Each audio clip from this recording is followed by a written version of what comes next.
Patric. That's Hi. first time I see you. Very nice to meet you at last. First little meeting. I love it. And we will talk about spooky fragrances. Yeah. I mean, fragrances that are suitable for this time of the year and for Halloween. Definitely. And so I love spooky things. I love smelly vampire things. teeth for the occasion. I should have like dressed up or something like that. I didn't even think of that. We will just talk about spooky scents, so they will be. We got our spooky mugs. We're ready to go. Yeah, me too. So this is maybe not that spooky, but certainly fairy tale about Moomy trolls. Cute, spooky, and smelly is like my whole vibe, so it's fine. So what is spooky? I mean, what fragrance is spooky to you? Yeah, it's just a cute way to say like scary. Okay, it's like, if something's like actually scary, you're scared, but then it's like spooky, like, oh, I have a sheet over my head. It's spooky. I just say it that way to be cute, but I think to have like scary or spooky fragrances, to me, I just generally respond to like darker fragrances.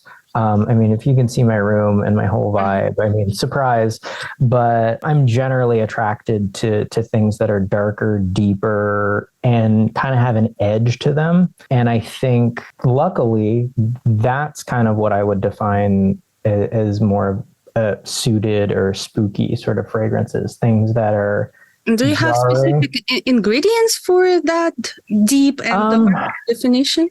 Yeah, so usually things that have like an ancient vibe to them, like your frankincenses, labdanum, birch tar it just really gets up in there, and it smells like fire, and woodsy rituals and things that just smell not of this world or of this time, and that are very dark, deep, smoky, maybe even a little mysterious, which is just, I'm all about all year round. Okay, then example. Do you have some like winner?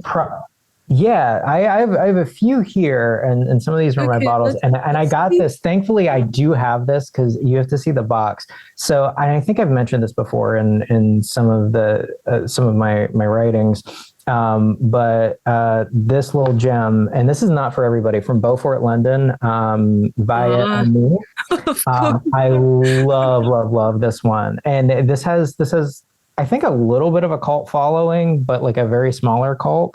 And the box, it just seems, and I love this. So like you open it up like this, and then it looks like this, but then the lid, if you guys can see, like how Halloween is that? Did you see the guy? He looks just like the founder, Leo. Adventurous.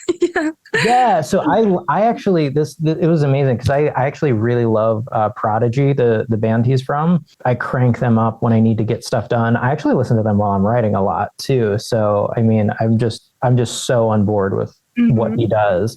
But this is actually just a very polarizing, deep, thick, tarry, smoky, but like very, very sweet smell. So it was name the fragrance, because somebody most probably is not watching but listening. So it's Beaufort Armis, yeah. right? Yeah.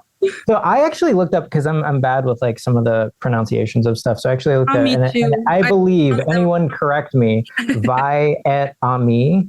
I believe it was meant to be an homage to all things that are smoky. So it's like notes of opium and tobacco and lapsang souchong tea.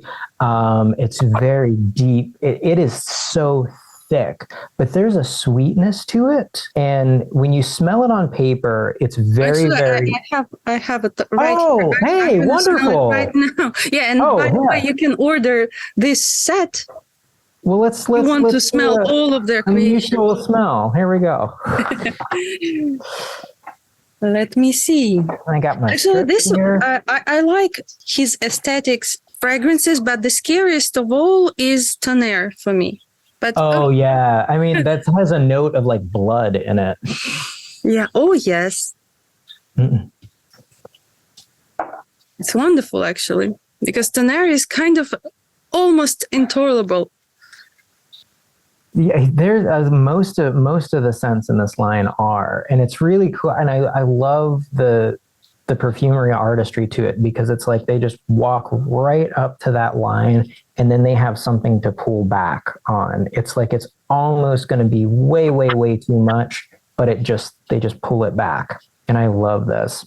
And very tarry, very deep. Yes, as you said. Love it. It's just it's so it makes me feel like evil even just smelling it. I love it. It's yeah. All his fragrances somehow about war. I mean, not necessarily like physical, but there is something going on. The blood and weapons.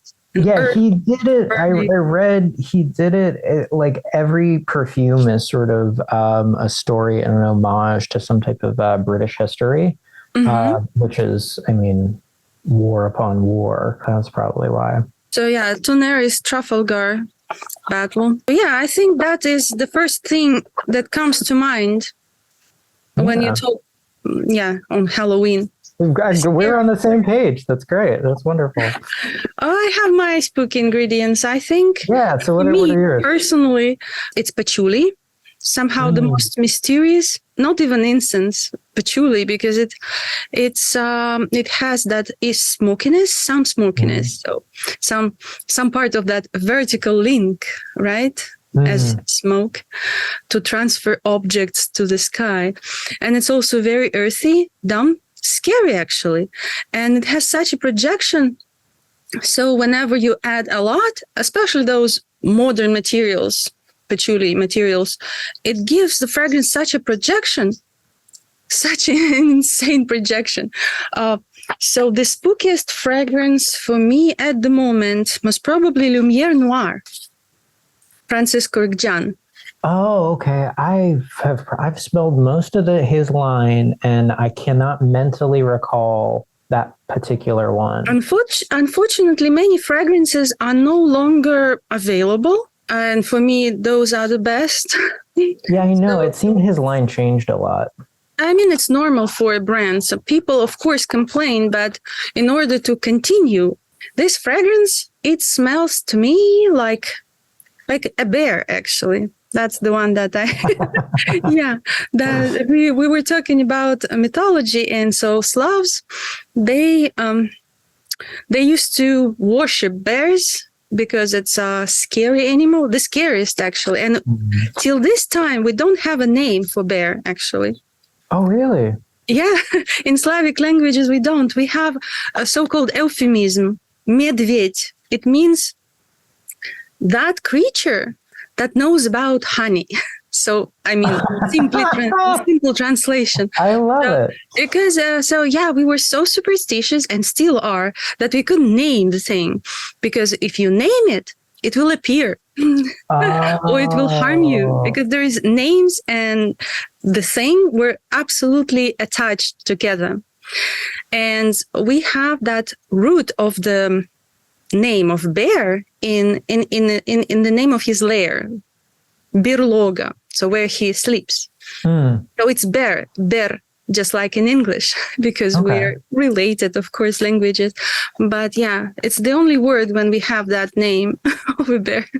Oh, I love that. If you the name that shall not be spoken, and it will appear. I like that. Yeah. So that is very Halloweeny. That is very spooky. So this Lumiere Noir, and we have such a nice article by Alex about this. And so he's talking about French cinematography and the particular movie. So I will put a link. So no bears for him in here. But for me, it smells, because there is a certain very animalic note inside.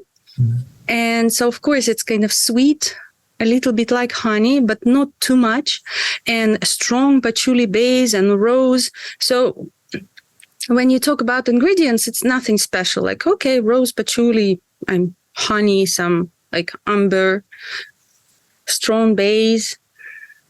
And it's also cheaper.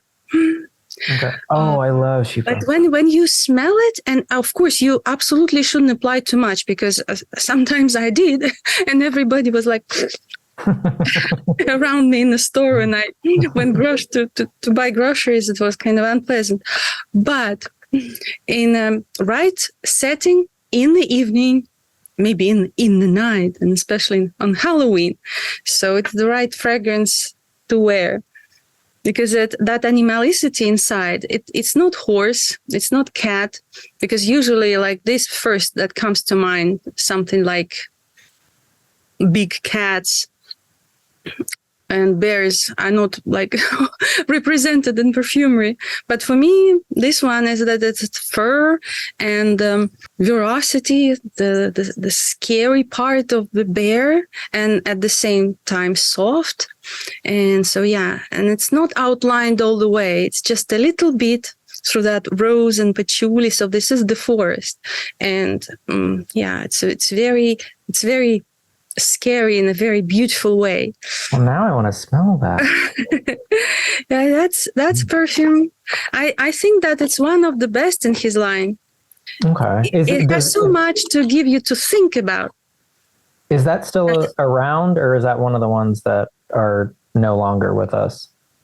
I do not remember from where I get it, but I'm pretty sure that it's still not hard to find it. And maybe even if you can find it on the official website, I have to check. Okay. That one is really interesting. And they also have samples. When you were saying that, there was one I looked up, and it is definitely a discontinued one.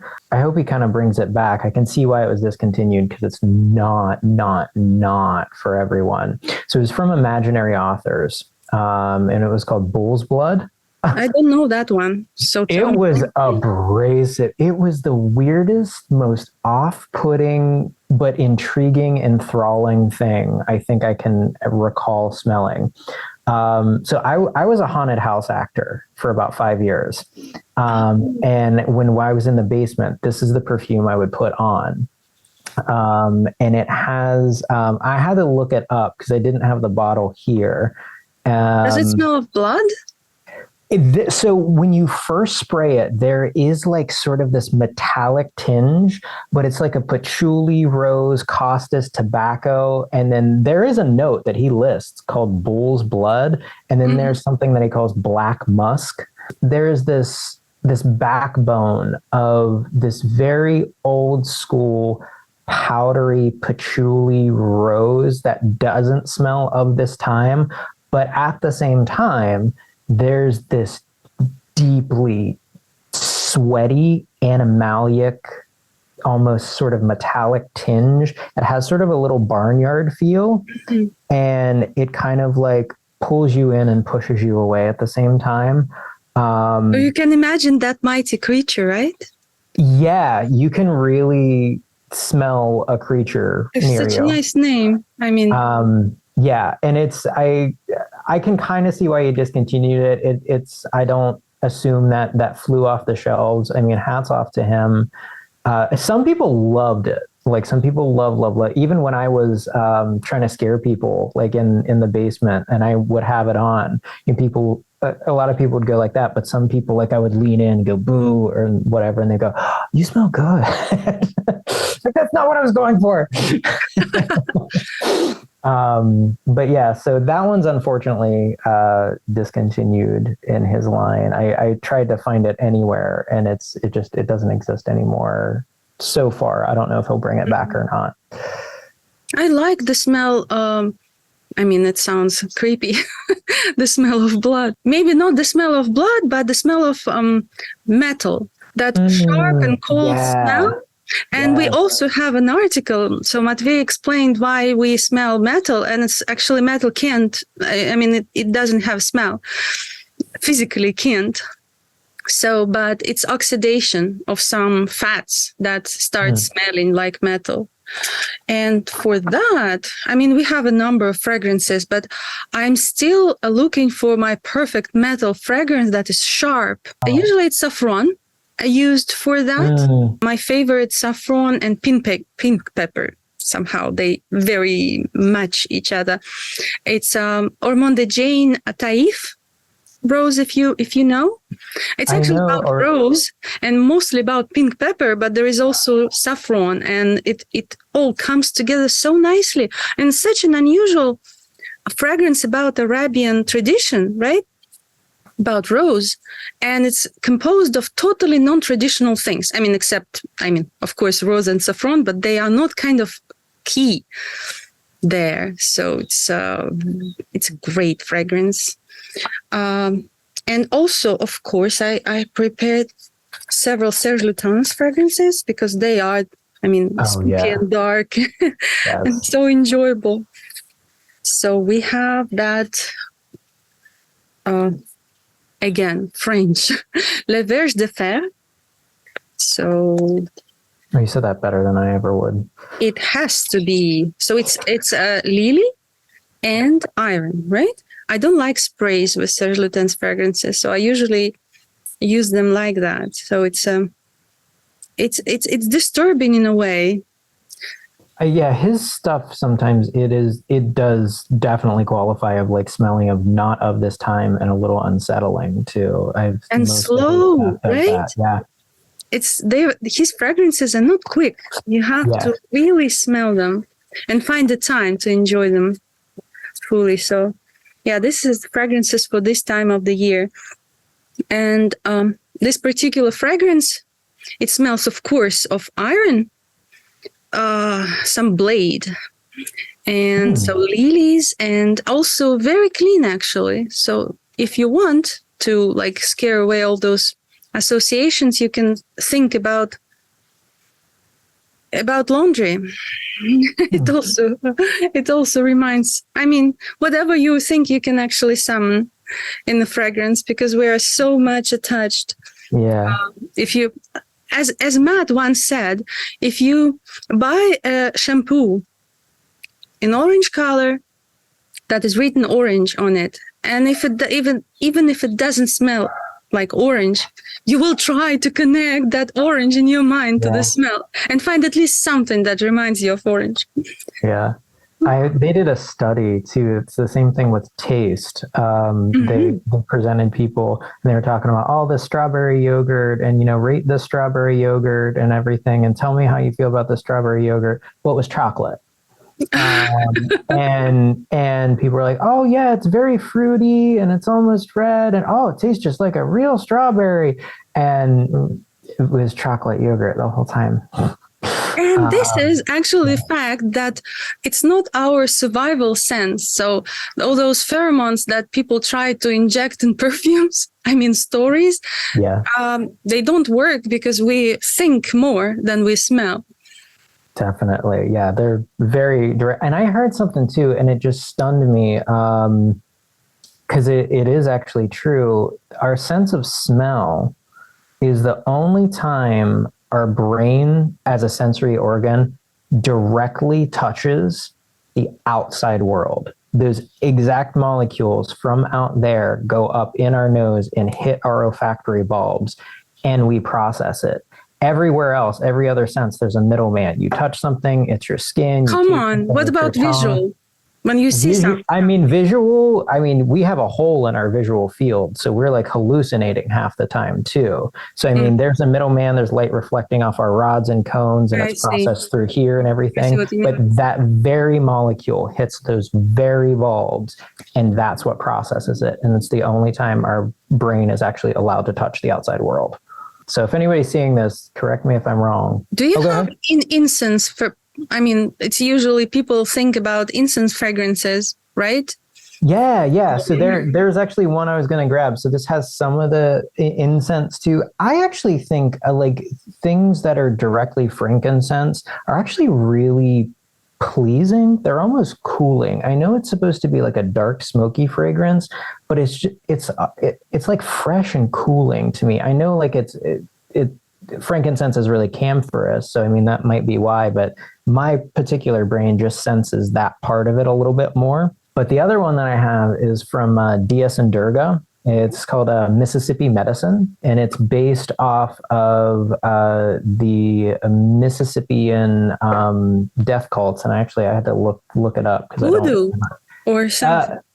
Kind of. So they actually thought these had. So it's called the Southeastern Ceremonial Complex, and they were around from about 1200 to 1650. And they actually thought, because of their social structure and sort of their religious iconography, that they were somehow related to like Mesoamerican culture, but they actually found out that they just, came to be independently. But this was based on that, and they believe cedar to be really holy and a bridge between the lower world and the heavenly upper world. And they would make pyres of cedar and put their sacrifices on there with flowers and stuff, and just burn them and then bury them. And so this actually smells probably pretty much like what a ritual would smell like. Heavy, heavy birch tar. This is smoky, smoky, smoky, smoky. And this is another one of a really good example. There's a note in there where it's wild viola. And it's a little bit floral, and it almost smells a little bit like violet-esque. Powdery. Yeah. So this is very woody, very smoky, very tarry. Like, this smell gets up in your nose. It does smell like there is a fire, like very near you. And it's like it's almost going to be too much. But that there's just enough of that little floral streak in there and a little bit of the green, and it just pulls it back. This one is actually really unsettling. This is very dark, very vampire-y like, and especially with the lore that's with it too. This one's an edgy one. I wear it all the time. If you like smoky stuff, you'll be hard pressed to find better. This is as smoky as you can get. Comparing to before, is it smoky? So this is like actually, so the other one was smoky. I would call that one a little bit more like tobacco-y, tarry, resinous smoky. This one is like direct smoky. But it has a little bit of that tarry undertone. I had one of my strips here. I liked what you told about incense, that it's cooling and it's pleasant and it's like translucent, transparent even. And I have an example for that. Yeah. I don't know if you know this fragrance by Serge Lutens. It's Eau Froide. It's repacked now. So this bottle is one of the first. And it's now in a different bottle. And I believe that one of 3 waters is discontinued right now. I have to check which one. Jean Bibel wrote about it, by the way, back then. And this is incense like if it was frozen, iced. And at first, like my first impression was, fougere, some kind of whatever smell, like grooming products for men or something like that. But then when you actually pointed that it's incense, frankincense, and give a little bit of a hint about the composition, you start discovering, and you are so amazed by this idea of cool incense, frozen like ice. It's insane. When I got it, it became my favorite incense fragrance, and so I can wear it all the time. So, he has so many in his line. I kind of get them crossed and confused. I know I smelled a lot of them, but I'm like, wait, is that one? Or so I need to go back. The Perfumes, for example, sweet, mums, and earth. And the whole story about it. So it's kind of fitting in our subject, as well as one of the best fragrances of lilies, actually, to my understanding, is this Unlease Lily fragrance by Serge Lutens. Yeah. It's so good. I hate this bottles. Unfortunately, they do not keep fragrance well. So I hope. I think they're like super pretty. they look like so old school, and I kind of love that. But if they don't keep it, but it evaporates. It kind of changed color. So, and when you use it often, it doesn't. It's not good preservation of the scent. Okay. So I hope I will find it in a just normal spray. And by the way, this is very smart. That I think that Sir Lutens came first with this sprays attached. Oh yeah. It's not only like you can choose the way of application, but it's also cheaper to produce. So it reduced the price of the whole product. Oh, cool. Because it's more expensive to attach the spray to the bottle.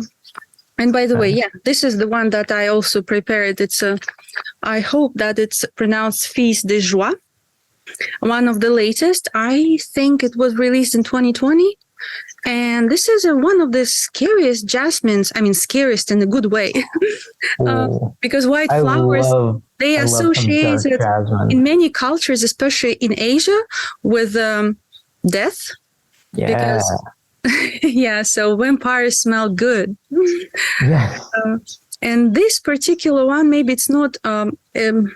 maybe it's mostly from Arabian world and Turkey, because it's musk elil, so-called jasmine. It's not jasmine per se, but it smells like honey jasmine with addition with some impurities, like as if you create make a honey with all kind of stuff inside, with little stems, with little like everything inside. So it's kind of not the honey that is not very pure, and it makes it even more delicious. So like the whole night is honeyed in a jar. So it's a very nice, spooky, and very nighttime fragrance. Oh, now you're talking my language. I gotta look for that one too. Try.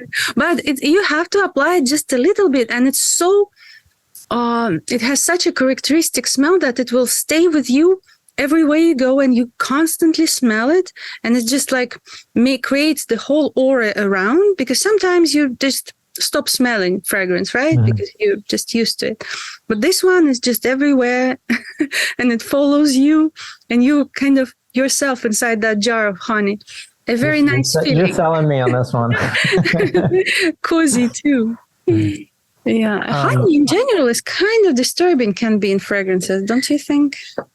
Yeah, it is a little jarring, because you just don't expect that because you're so used to honey being honey, and it's in your cupboard and in the jar, and you spray it, and someone adds other notes, and there's like a floral or maybe a spice, and you have actually sprayed it and it's on you.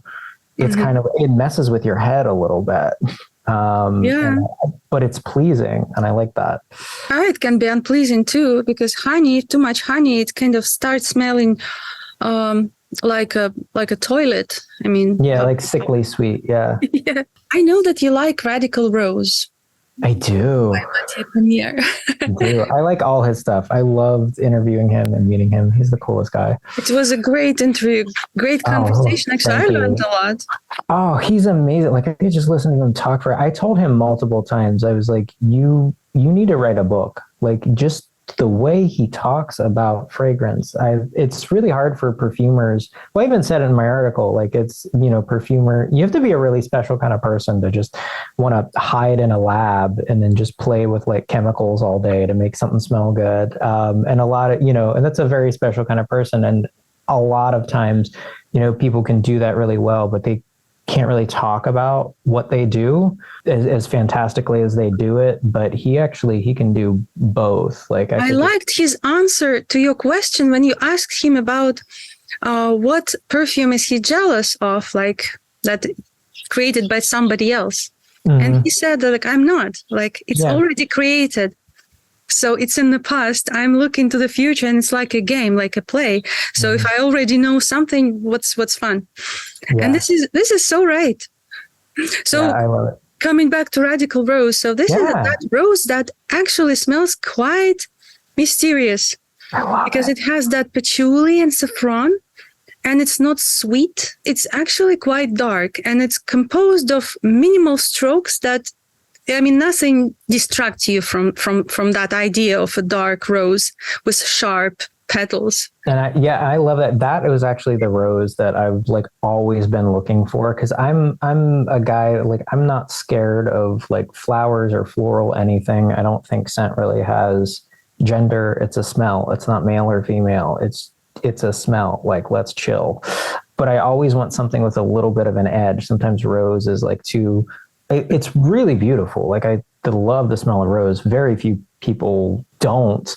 I always smelled something in it which was a little dark, which but I always want rose with a little more thorns. And I love that one just because it's a very, very true rose, but it's just twisted and bent dark, but it doesn't like bastardize the rose part of it.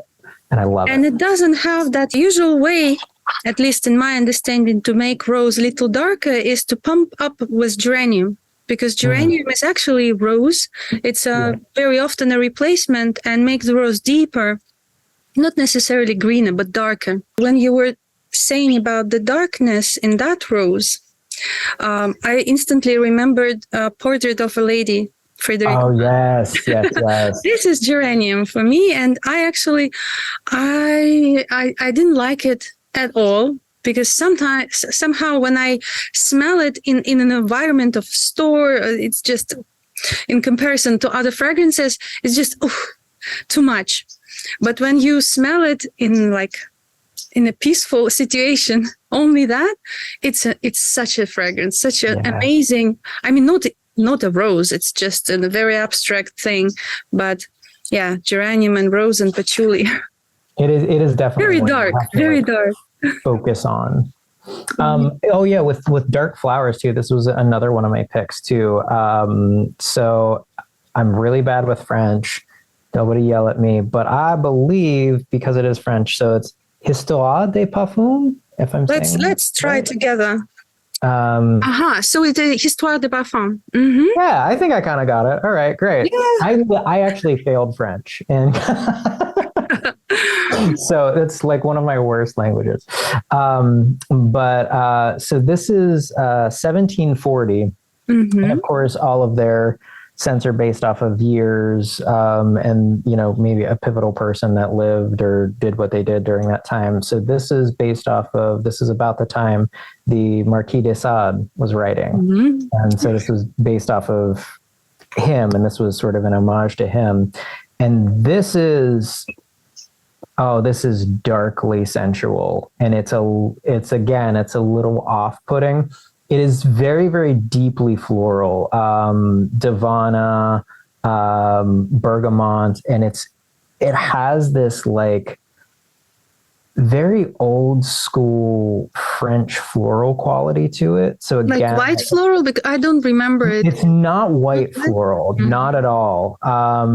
It's more of like a dripping floral, if that kind of makes sense. So it's like a thicker floral. I'm trying to think of. Wow. I mean, it's a heavy Davana, but it's twisted in a direction of like a very, very, very, very old school, like French bouquet kind of smell. It almost harkens back to like the really, really classic opulent French floral fragrances, but it also is labdanum, cedar, leather, vanilla, immortelle, and it is very dark and very drippingly sensual and very edgy. You smell like this old French floral, but it smells like something's off, and it's jarring, but it's so sexy. I think they nailed his vibe really, really well. Like sexy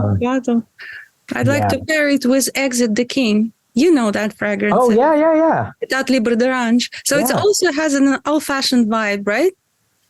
Yeah, the old-fashioned, like, soapy, though, for that one. But also some, like, dusty curtains or, like, really atmosphere of something old. That interior. It's also very interesting. So, I mean, fits the description that you gave. There's a heavier leather in here. It's sweet, but not sugary sweet. Just just very old school, medicinal, a bouquet that's a little rank, that's a little off, but for some reason you love it.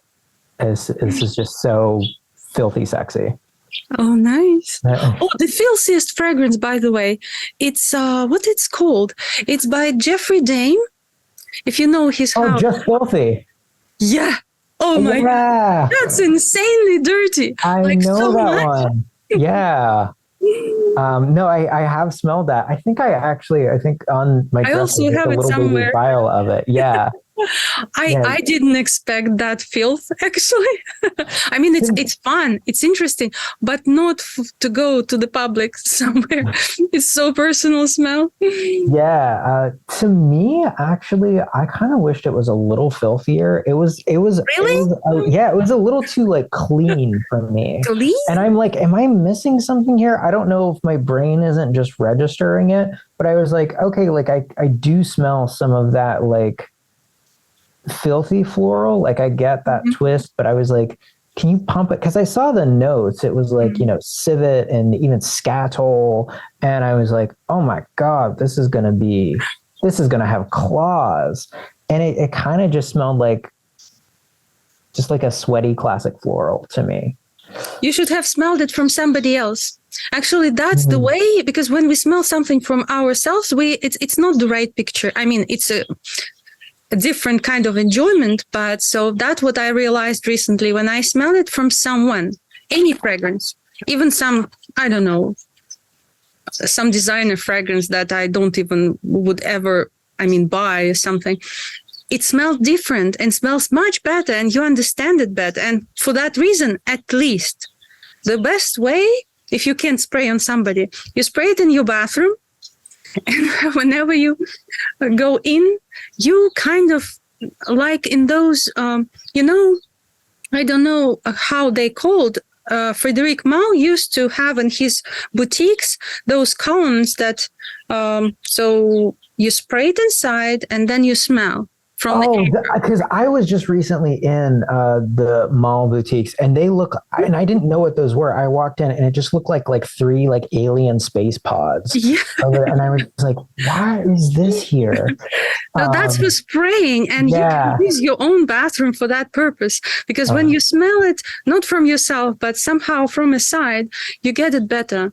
So from my husband, that filthy fragrance was insanely filthy.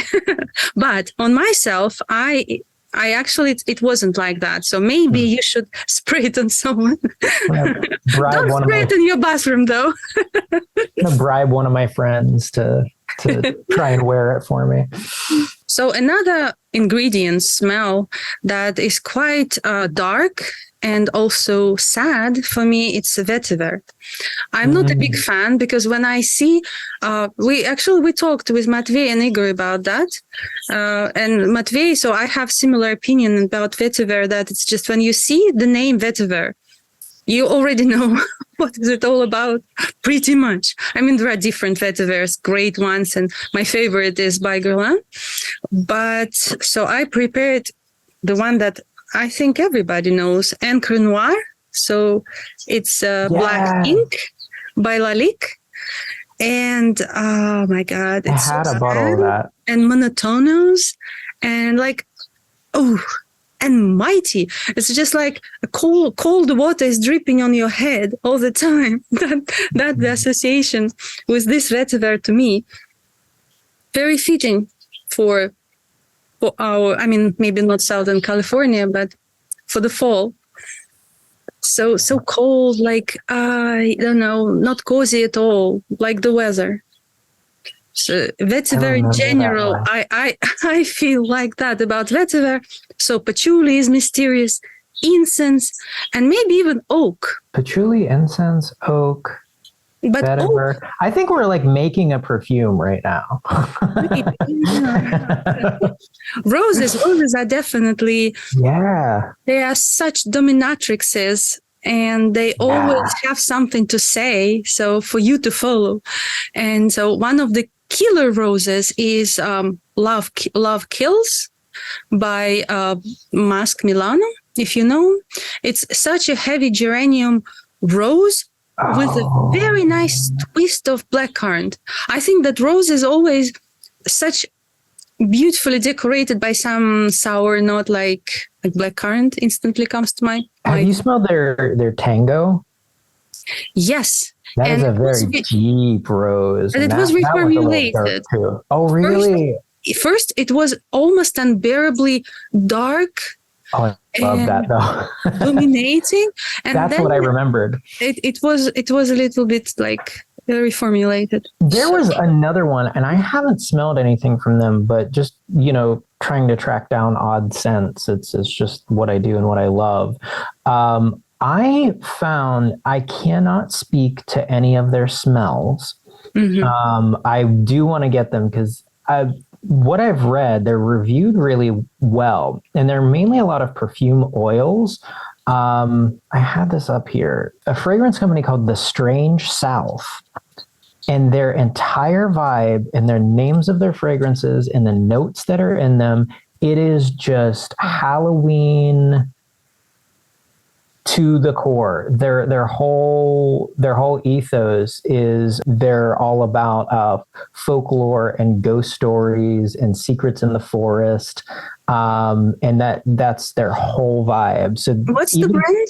It's called the Strange South. The Strange South. Yeah, and so I mean, even the names of their fragrances: Begotten, Gravedigger, Ghost Milk, Nightjar. The family plot. I'm like, oh my God, you're speaking my language here. So I want to get some of their stuff. There may, if I love it, there may be an article from me about them. But they seem really, really cool. Oh, please. It's such a dark time of the year. Yeah. And it will be until the March equinox. Yeah. Actually, in Slavic tradition, the darkest time wasn't even in the fall because it was a transition, but in winter, when and of course they absorbed Christian tradition and that melted together.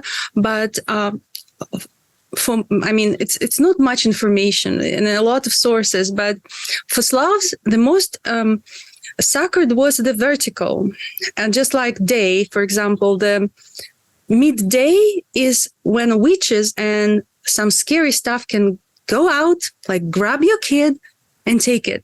So kids were not allowed to go out, for example, to the river, to play outside when it's midday. But it's just a short period of time. But the night, from midnight till like when roosters start singing, so that part is like the scariest. And the same for the year. So you have the summer solstice, when also like gates open. And so two worlds are connected. And you have the winter. And of course, I mean, they now counted from Christian tradition. So from solstice. Oh, okay. Yes, okay. So from that time, that is approximately the same for Christmas and until like approximately 2 weeks, maybe like week and a half, that the scariest time when it's not covered by Christian tradition and it's all very pagan and all those old tales come out. And a different Slavic nation, they call it differently, but they all like agree about this particular time, like the scariest time. So not the Halloween, like Samhain in Celtic tradition, but this winter. So we have time to wear scary scents all winter. It's not a spooky scent, but I just kind of bit the bullet and treated myself. There's a fragrance I just got. I've been obsessed with it for years, and it just smells so beautifully like winter. It's from Dazin fragrance. It's called Winter Nights. And I was speaking about imaginary authors earlier. It was in collaboration with the perfumer Josh Meyer. Oh my God, I've been obsessed with it for years and I just never got a bottle, and I finally did. This was my early Christmas present to me. Do you have it now? I don't. I literally just ordered it yesterday. Ah, you waiting. But I remember the smell. So it really smells like, very, very much smells like you are downwind from a bonfire while you're sitting in a forest of like snow-capped trees. And there's just this little bit of like tea and cardamom vibe under it.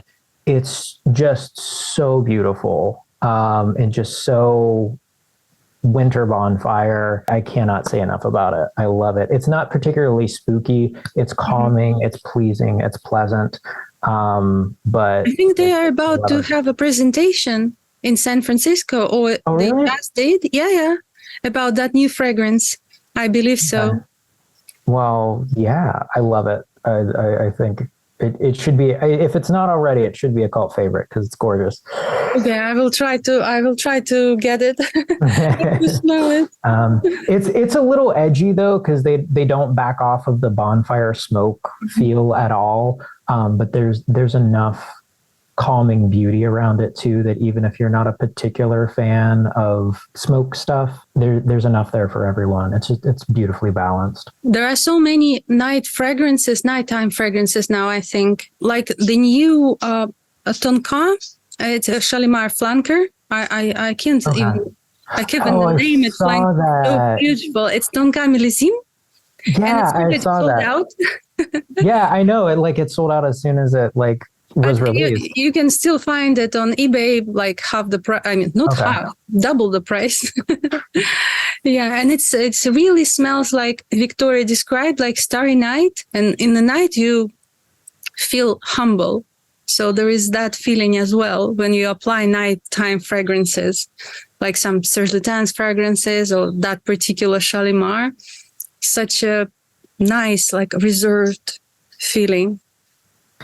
And I don't know why I thought about it. It's kind of corny because it's so small. It's this little baby vial about this big, and it's probably one of the most prized things in my fragrance collection. It's a little vial of the vintage from was it 1920 or 1922? One of the two, but original bottle of Caron's Nuit de Noël. It's just a little vial. I can't even believe how much I paid for this little thing, but I got to smell the original, and this is why I'm obsessed with Ernest Altroff. He does dark things. He used a lot of the core of the Chypre base in a lot of his things, and then just plucked things out of it. But it's kind of meant to smell like the point where when you're going into a Christmas party and you're standing outside, maybe there's some snow on you and it's cold, and then the door opens, the inside is warm, it's got all of everything going on and stuff cooking, and then the two perfumes meet, and it's that moment where the outside meets the inside in that transition point. Oh, and it smells exactly like that. It smells exactly like that wood in the 20s. It's just so stunningly gorgeous. If I had and could afford an entire bottle of it, I would seriously wear it every day. But yeah, Isn't it great when perfumes has such a story or a meaning, image? Because Caron no more. I mean, the new Caron is. I smelled almost everything that they released recently, and I'm so disappointed. It's such a perfumes for, I don't know, casual wear without thinking about it. Yeah, Ernest Altroff, he was a little punk perfumer. Like, he would just do things and then just throw caution to the wind. And he was really awesome. And I like his story a lot. I want to dig into the 20s a little bit more. Yeah, such an interesting era. By the way, I don't know, have you watched Babylon Berlin? No, I haven't. Oh my God, you should.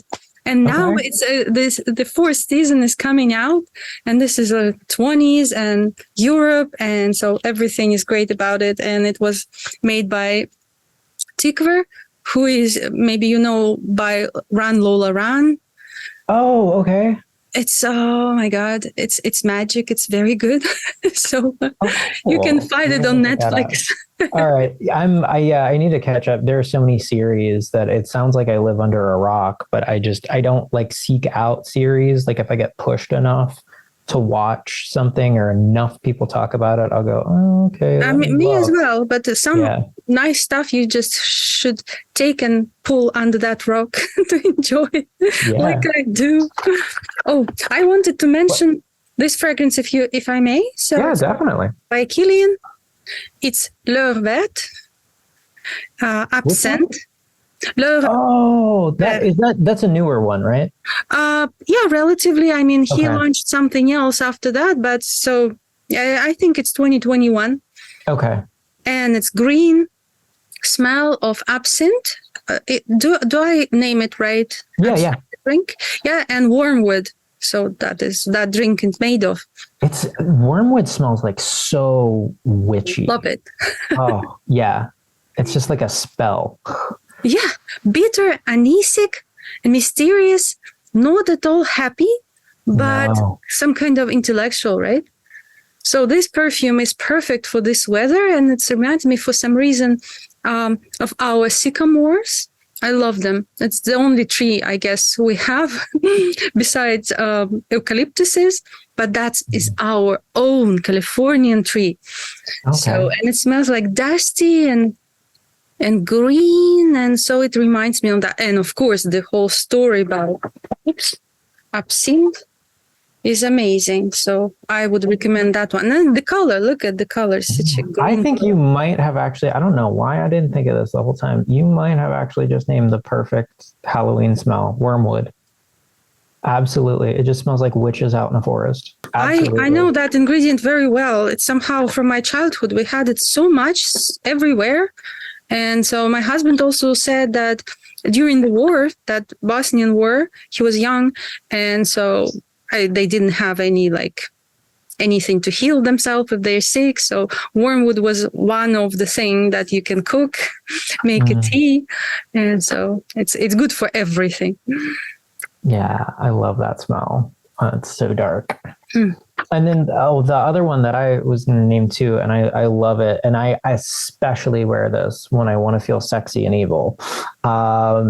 It's from Tiziana Terenzi, Laudano Nero.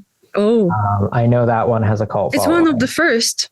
Because he now makes so many perfumes. Yeah, and the first ones are the best for me. Yeah, so hard to beat. I was like, you could have just retired after that one, man. Take a nap. You nailed it. But for those that don't know it, it's meant to smell like kind of a autumn in Paris on a rainy day with like fires burning at the crosswalks, and which is the perfect setting for like a horror scene. And there's the fire, there's the rain, it's Paris, it's a little busy, but it's, the architecturally ancient, and it's modern, but it's dark, and it smells very much like that. It is so complex. It's so hard to describe. The notes are, it has wormwood. One of the notes are wormwood, but it's wormwood, rosemary, tobacco, amber, cashmere, ash, slate, vetiver, oak, vanilla, labdanum, incense, camphor.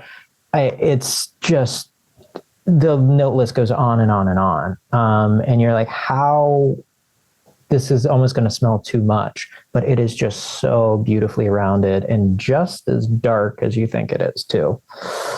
Okay.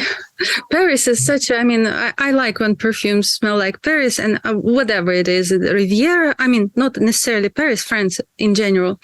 So it's so romantic and so easy to connect. If you was once, and even if you weren't there, it's again easy to connect. I was fortunate enough I spent a week in Paris. I was fortunate enough to be able to say that, and it was super cool. It was the only place. As the plane took off, I literally cried when I left. I was just like, I can't. Why can't I stay? Hopefully, it will be easier to travel and safer. So, not the last time. Yeah. I'm looking for one bottle that I wanted to show, and it's about Twin Peaks of all things. The movie. Do you remember that main musical theme? Bum, pum pum. Yes, And it goes and goes. So I have one perfume that very much reminds me of that, and it's actually made with ingredient from the Northwest. It's Ormonde Jane again, and it's her first signature woman fragrance. It's called like that. And the ingredient, I know that one. I have Ormonde Jane's Man, and I wear that one all the time. I think that fragrance also has that ingredient, and it's black hemlock. Yes, but it's not the herb that is poisonous. It's actually the tree, some kind of cypress or tsuga. And it smells like, I don't know, like amber, but green one. With some anisic stuff. So it's kind of disturbing maybe if not many people like anise or that kind of licorice nuance. But in this perfume, it's, oh my God, you're like flying above that sea of forest sea of the Northwest. And so just like that windy road that you drive. I like that because I remember smelling it, and I remember I was gonna get one of hers, and I think I remember because just as I said, I don't care about like for women. And that one is perfectly unisex actually, because it's all about wood, about green, about, oh my God, it's so thick and green and not very complex, but the complexities and nuances of that green wood, I don't know, and I love trees. When you wear it, you don't think about anything except that particular endless forest and the beauty, and it's already cold and damp, and you want to get somewhere. I mean, to get warm. It's very cozy. I don't know. It's also like that fragrance of the second half of the day when it's getting dark. Very, very beautiful. So, I remember I did smell that because I remember specifically smelling the woman and the man. And I got the man not just because it was man, but I like the way the man like leaned a little bit more toward like this old school vetiver powder kind of feel, and I was just like, I want to go this way, and I ended up getting the man. I need to smell the woman again too, because I don't give a kitty. I'll put whatever on me I want. You don't tell me. Me as well, most of the time. So I think that we mentioned quite a lot of perfumes. Yeah. And so this time of the year is so great for wearing perfumes. Yes. Any perfume. Oh my God, the colder it gets, the better. This is my Christmas. Yeah. So actually, my Christmas also, it starts that endless season. That's why I like it in America, because in Russia, we didn't have that kind of long season of holidays and that festive feeling. So it's just from September until the January. I mean, the end of January, maybe. Yeah. And then spring starts for me. At least here already everything starts blooming. But now, so I wish everybody to enjoy fragrances. And so you can wear so dark, so mysterious fragrances, and it's totally justified. Definitely all be spooky, be weird. Happy Halloween. Happy Halloween, everybody, and happy winter. Yeah, happy everything. Just smell good. Exactly. All right. All right. Thank you so much. Have a great one.